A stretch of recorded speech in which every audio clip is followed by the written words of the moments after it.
Magic of thinking big, बड़ा सोच का बड़ा जादू।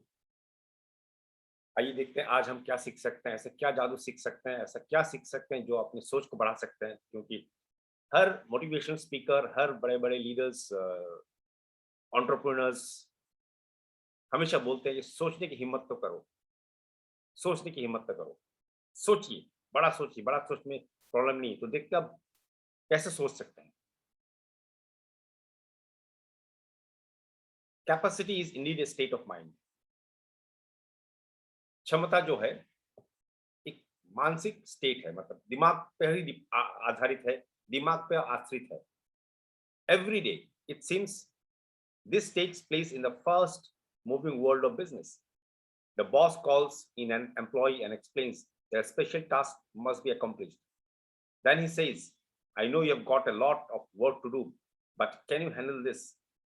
Too often, the employee replies, I'm awfully sorry, but I am all loaded down now. Corporate life में बहुत बार ऐसा होता है, फास्ट मूविंग जो कॉर्पोरेट लाइफ होता है कि बॉस ने बुलाया किसी एम्प्लॉय को, बोला कि ये कुछ एक्स्ट्रा काम करना है। मुझे पता है तुम बहुत ऑलरेडी लोडेड हो, लेकिन क्या तुम हम काम कर सकते हो ये? तो मैक्सिमम टाइम एम्प्लॉइज कहते हैं, बॉस मेरा तो ऑलरेडी बहुत सारा लोड है, मतलब ये मैं कैसे कैसे कर पाऊंगा। I wish I could take it on, but I am just too busy.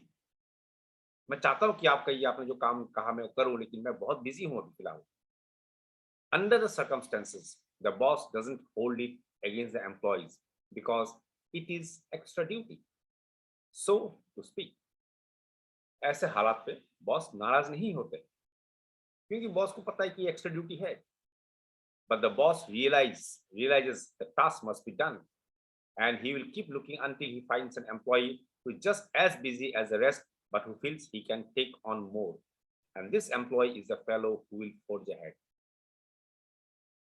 अब बॉस को तो पता है ये इंपॉर्टेंट काम है, लोग बिजी भी हैं, तो बॉस क्या करेंगे?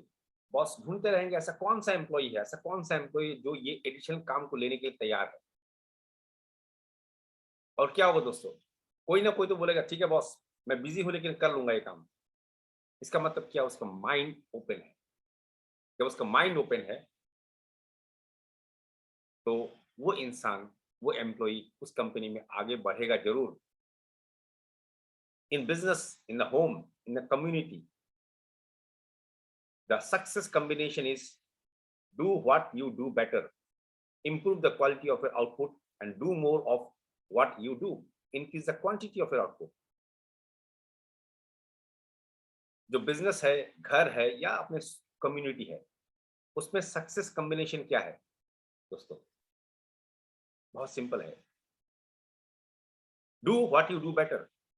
जो आप करते हो उसको कीजिए, जो आप बेहतर करते हो, मतलब जिसमें आपका आप अपना बेस्ट डाल सकते हो उसको कीजिए, और उसी काम को ज्यादा कीजिए। Convinced it page to do more and better. ये तो तय है कि आप ज्यादा करोगे, बेटर करोगे तो उसका फल भी आपको अच्छा मिलेगा। Then try this two step procedure. उसके बाद ये दो स्टेप को ट्राई कीजिए। Eagerly accept the opportunity to do more. खुशी खुशी, खुशी खुशी ये जो रेस्पॉन्सिबिलिटी आपके ऊपर आया है उसको एक्सेप्ट कीजिए, जो अपॉर्चुनिटी आया उसको एक्सेप्ट कीजिए। It's a compliment to be asked to take on a new responsibility. इसको ये मत ऐसा ना सोचे, अगर आपके पास कोई अपॉर्चुनिटी आए, आपका सीनियर, आपका बॉस कोई अगर एक्स्ट्रा काम आपको दे, ऐसा ना सोचे कभी कि मेरा ऊपर ज्यादा दबाव डाला जा रहा है। ऐसा नहीं है। ऐसा सोचिए कि ये एक कॉम्प्लीमेंट है, मतलब आपको आपका तारीफ किया जा रहा है, आपका काम का सराहना किया जा रहा है, क्योंकि आप काबिल हो इसलिए आपको एडिशनल रेस्पॉन्सिबिलिटी दिया जा रहा है। Accepting greater responsibility on the job makes you stand out and shows that you are more valuable. काम में अगर ज्यादा रिस्पॉन्सिबिलिटी आप एक्सेप्ट करते हो तो ये दिखता है कि आप वैल्यूएबल हो। When your neighbors ask you to represent them on a civic matter, accept. अगर आपका पड़ोसी किसी आपका जो आसपास का कोई कम्युनिटी फंक्शन है, मीटिंग है या कोई कोई भी चीज है, उसमें अगर बोलते हैं कि आप चले जाओ ना, हमारा हमारा हो के आप चले जाओ उस मीटिंग में जाके सुन के आइए क्या बात हो रहा है।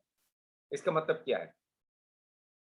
लोग आपको एक्सेप्ट कर रहे हैं as their representative, as a leader, उसको एक्सेप्ट कीजिए। It helps you to become a community leader.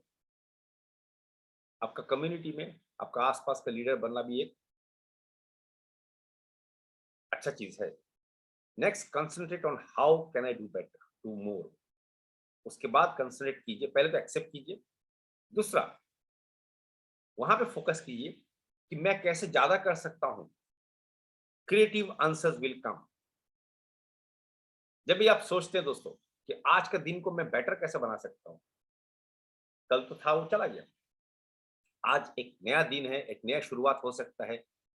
Auto start mode में हम काम कर सकते हैं, तो आज के दिन को मैं और बेटर कैसे बना सकता हूँ। एक बार पॉज करके, एक बार सब काम छोड़ के, आंख बंद करके सोचे एक बार कि आज के दिन को मैं कैसे बटा बड़ा अच्छा बेटर और अच्छा बना सकता हूँ और क्या कर सकता हूँ मैं। तो देखिएगा, सकारात्मक मतलब क्रिएटिव आंसर आपके पास आने लग जाए। दिमाग के पास बहुत पावर है, लेकिन उसको काम पे लगाना पड़ेगा दोस्तों। उसको काम पे लगाना पड़ेगा। जब हम दिमाग को काम पे लगाएंगे तो बहुत काम करता है वो, नहीं तो बहुत आलस्य है। Some of these answers may be better planning and organization of your present work, or taking intelligent shortcuts in your routine activities, or possibly dropping non-essential activities altogether. इसमें से कुछ चीज ऐसा हो सकता है कि आपका दिन का आप कुछ और बेटर प्लानिंग करें। कहाँ का टाइम आपको वेस्ट हो रहा है उस चीज को आइडेंटिफाई करें। नॉन एसेंशियल जो काम नहीं करने से भी होगा, कुछ काम होता है, मतलब ऐसा नहीं कि उसको हमेशा करना ही है, उसको थोड़ा आइडेंटिफाई कर ले। ऐसा बहुत कुछ आपका दिमाग आपको सजेस्ट करने लगेगा। बट लेट मी रिपीट, लेकिन मैं आपको रिपीट करना चाहता हूं, the solution for doing more will appear. जब भी आप देखेंगे तो आपको ये सोल्यूशन मिलेगा कि आप और ज्यादा कैसे कर सकते हो, ये आपका सामने आ जाएगा। As a personal policy, I have accepted fully the concept, if you want it done, give it to a busy person. Wow, इसको रिपीट करते हैं दोस्तों। As a personal policy, I have accepted fully the concept, if you want it done, give it to a busy person। Author ने ये चीज को accept कर लिया कि अगर आप कोई भी काम को चाहते हैं कि वो काम हो जाए, उस काम को एक बिजी इंसान को ही दे दीजिए, बिल्कुल वो काम हो जाएगा। लेकिन जो इंसान बैठा हुआ है, ऐसे खाली बैठा हुआ है, उसको कोई काम दे तो शायद वो काम ना हो। I refuse to work on important projects with persons who have lots of free time. मैं कोई इंपॉर्टेंट प्रोजेक्ट में ऐसे लोगों के साथ काम नहीं करता हूं जिनके पास बहुत समय है। I have learned from painful, expensive experience that a fellow who has plenty of time makes an ineffective work partner। मैंने अपने एक्सपीरियंस से देखा, जो इस इंसान के पास बहुत सारा समय है, वो एक ineffective पार्टनर बनता है। All the successful, competent people I know are busy। मैं जितने भी सक्सेसफुल लोगों को जानता हूँ वो बिजी है। तो दोस्तों, when I start something, some project with them, I know it will be satisfactorily completed। तो जब भी मैं कोई नया प्रोजेक्ट स्टार्ट करता हूँ, मुझे यकीन है और मुझे विश्वास है कि ये काम अच्छी तरह से कामयाब होगा। इसलिए दोस्तों, हमारा जो इंडस्ट्री है, हम जिस इंडस्ट्री में काम कर रहे हैं, कहीं कहीं शायद हम लोग ये गलती करते हैं, ये बंदा तो बेकार बैठा हुआ है, चलो इसको अप्रोच करते हैं, अपना प्रोजेक्ट को लेके 2-4 रुपये ये भी कमा लेगा और हमारा भी ग्रोथ हो जाएगा। चांसेस है दोस्तों कि वो इंसान शायद अच्छा काम कर जाए। मैं अपने अपने इंडस्ट्री की बात कर रहा हूँ, लेकिन मैक्सिमम टाइम ये पॉसिबल है कि वो एक बेकार का इन्वेस्टमेंट हो। लेकिन अगर हम ऐसे लोगों को टारगेट करें, ऐसे लोगों को अप्रोच करें जो बिजी हैं, सक्सेसफुल है, चांसेस पूरा है कि वो अगर आपके साथ जुड़ जाए तो आपका बिजनेस को और बड़ा लेवल में लेके चले जाएगा, क्योंकि वो ऑलरेडी कॉम्पिटेंट है।